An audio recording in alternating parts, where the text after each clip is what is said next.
کہ اللہ تعالیٰ نے قرآن پاک میں فرمایا ہے کہ زمین اور آسمان کے درمیان جتنی بھی چیزیں ہیں یہ سب اللہ تعالیٰ کو سجدہ کرتی ہیں، which means سارے stars, planet, mountains, trees and animals.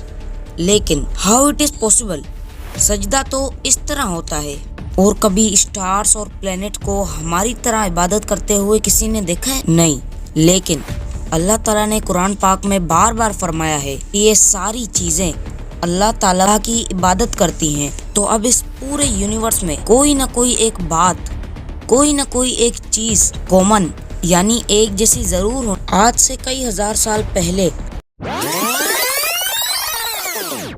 لوگوں کا یہ ماننا تھا کہ زمین، ارتھ ہی پورے یونیورس کا سینٹر ہے، لیکن آج سے 400 سال پہلے گیلیلیو، جو کہ ایک اٹالین سائنٹسٹ تھے، انہوں نے دو لینسز کو آپس میں الائن کر کے رکھا، جس سے اسے پتہ چلا کہ اس کی مدد سے دور کی چیز کو بھی قریب سے دیکھا جا سکتا ہے۔ چھوٹے لیول کے ٹیلیسکوپ تب بھی دنیا میں موجود تھے، لیکن انہیں صرف فوجی اور سمندری سفروں پر ہی یوز کیا جاتا تھا۔ بٹ گیلیلیو نے اس ٹیلیسکوپ کو امپروو کیا اور انسانی تاریخ میں پہلی دفعہ اس کا رخ آسمان کی طرف کیا، جس سے اس نے پہلی بار چاند اور سورج کو اتنی قریب سے دیکھا۔ پھر گیلیلیو نے ان سب کی موومنٹ کو آبزرو کرنا شروع کیا۔ تب اسے پتہ چلا کہ اگر 1300 ارتھ ملا لیے جائیں، اس سے ٹوٹل ایک جوپیٹر بنتا ہے۔ گیلیلیو نے دیکھا کہ جوپیٹر بھی ایک عام سا پلینٹ ہے، لیکن جوپیٹر کے اوپر جو لائٹ ہے وہ مہینوں کے ساتھ ساتھ چینج ہو رہی ہے، اور اس نے دیکھا کہ وینس اور سیٹرن کا بھی یہی حال ہے۔ اب یہ سب کچھ تبھی پاسبل تھا کہ جب یہ ساری کی ساری چیزیں سورج کے گرد گھوم رہی ہیں، دنیا کے نہیں۔ گیلیلیو نے یہ باتیں پوری دنیا کو بتائی کہ یونیورس کا سینٹر دنیا نہیں بلکہ سورج ہے۔ لیکن اس بات کو سن کر یورپ کے سارے چرچز اس کے دشمن ہو گئے، بیکاز اس زمانے کے پوپ کا یہ خیال تھا، بلکہ پوپ کا ہی نہیں پوری دنیا کا یہ خیال تھا کہ ارتھ ہی یونیورس کا سینٹر ہے، جس کی وجہ سے گیلیلیو کو چرچ سے یہ سزا ملی کہ اسے ہمیشہ ہمیشہ کے لیے اپنے گھر میں بند کر دیا جائے۔ لیکن گیلیلیو نے اپنا کام جاری رکھا، اور اس کی اس ریسرچز کو بعد میں پوری دنیا نے مانا۔ ایون پوپ نے بھی گیلیلیو کے مرنے کے 350 سال بعد پوری دنیا کے سامنے اس سے معافی مانگی اور کہا کہ ہم غلط تھے اور آپ صحیح تھے۔ آہستہ آہستہ ہمیں پتہ چلا کہ زمین یونیورس کا سینٹر نہیں ہے، بلکہ یہ تو خود سورج کے گرد گھومتی ہے، اور سورج بھی کوئی اتنی بڑی چیز نہیں ہے، بلکہ سورج تو اسی طرح اربوں کھربوں اسٹارز کی طرح ملکی وے گلیکسی کا ایک چھوٹا سا حصہ ہے، اور ملکی وے گلیکسی تو ایسے اربوں کھربوں اسٹار سے بنی ہوئی ہے، اور یہ ملینز آف اسٹارز ایک ہی سرکل میں گھوم رہے ہیں۔ ہم تو سورج کے گرد گھوم رہے ہیں، اور سورج جیسے اربوں کھربوں اسٹارز مل کر کس کے گرد گھوم رہے ہیں؟ The supermassive black hole. The supermassive black hole at their center.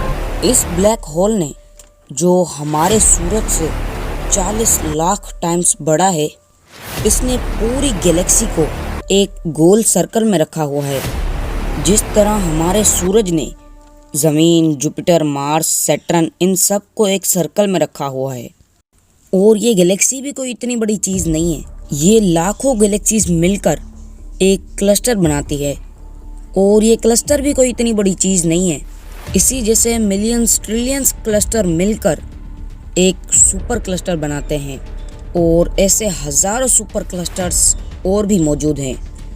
اب آپ نے یہ نوٹ کیا کہ ان سارے اسٹارز، گلیکسیز، پلینٹ، کلسٹر میں ایک چیز کامن ہے کہ اس پورے یونیورس میں ہر ایک چیز کسی دوسری چیز کے گرد گھوم رہی ہے۔ اور جب رسول اللہ صلی اللہ علیہ وآلہ وسلم بھی آسمان کی طرف گئے، تب انہوں نے بیت المعمور میں فرشتوں کو نماز پڑھتے ہوئے نہیں دیکھا، بلکہ وہ بھی کسی چیز کے گرد گھوم رہے تھے۔ لیکن گھومنے کا عبادت سے کیا تعلق ہے؟ اللہ نے تو کہا ہے کہ یہ ساری چیزیں عبادت کرتی ہیں۔ ویسے آپ کو پتہ ہے اللہ تعالیٰ نے یہ بات کس صورت میں کہی ہے؟ سورہ حج میں مسلمان پوری دنیا کی سب سے مقدس جگہ پر سب سے پاک جگہ کعبہ کے پاس جاتے ہیں اور بار بار اس کے گرد گھومتے ہیں۔ اب جب مسلمان کعبہ کے گرد گھوم رہا ہوتا ہے تو وہ اکیلا نہیں گھوم رہا ہوتا، بلکہ چاند، سورج، گلیکسی، سٹارز، کلسٹر سب کے ساتھ ایک ہی عبادت میں شامل ہو جاتا ہے۔ تو اب یہ ساری چیزیں ہماری طرح عبادت نہیں کرتی، بلکہ ہم مکہ جا کر ان کی طرح عبادت کرتے ہیں۔ لیکن اس آیت میں تو لکھا ہے کہ یہ ساری چیزیں اللہ تعالیٰ کو سجدہ کرتی ہیں۔ سجدہ کا مطلب صرف ہمارے والا سجدہ نہیں ہوتا، بلکہ اللہ تعالیٰ کے نظام کے مطابق چلنے کو بھی سجدہ کہا جا سکتا ہے۔ لیکن اللہ نے اس آیت میں صرف سٹارز اور گلیکسیز کا نہیں کہا، بلکہ ہر چیز، پہاڑ، درخت، اینیملز، ہر ایک چیز کا کہا ہے۔ یہ تو سرکلز میں نہیں گھومتے۔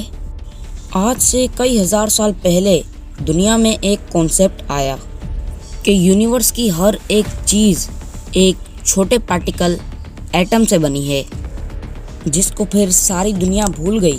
لیکن آج سے 200 سال پہلے سائنسدانوں نے پھر سے اس پر ریسرچ کی اور یہ پتہ چلا کہ ایٹم سب سے چھوٹا پارٹیکل نہیں ہے، بلکہ ایٹم کے اندر اور بھی پارٹیکلز ہیں، جیسے پروٹونز، نیوٹرونز، الیکٹرونز۔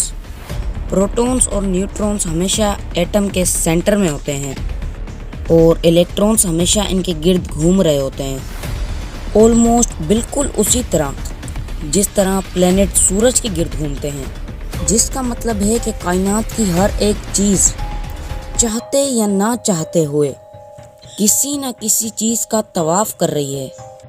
اور جب مسلمان کعبہ کے طواف کے لیے جاتا ہے تو وہ کائنات کی سب سے چھوٹی چیز یعنی الیکٹرون سے کائنات کے سب سے بڑے آبجیکٹ، سپر کلسٹر اور ایون بیت المعمور میں فرشتوں کے ساتھ ایک ہی عبادت میں شامل ہو جاتا ہے۔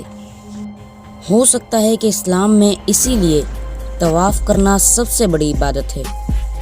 سورہ حج میں اللہ تعالیٰ نے فرمایا کہ یہ ساری چیزیں میری عبادت کرتی ہیں، تو یہ ساری چیزیں ہماری طرح عبادت نہیں کرتی، بلکہ ہم مکہ جا کر ان کی طرح عبادت کرتے ہیں۔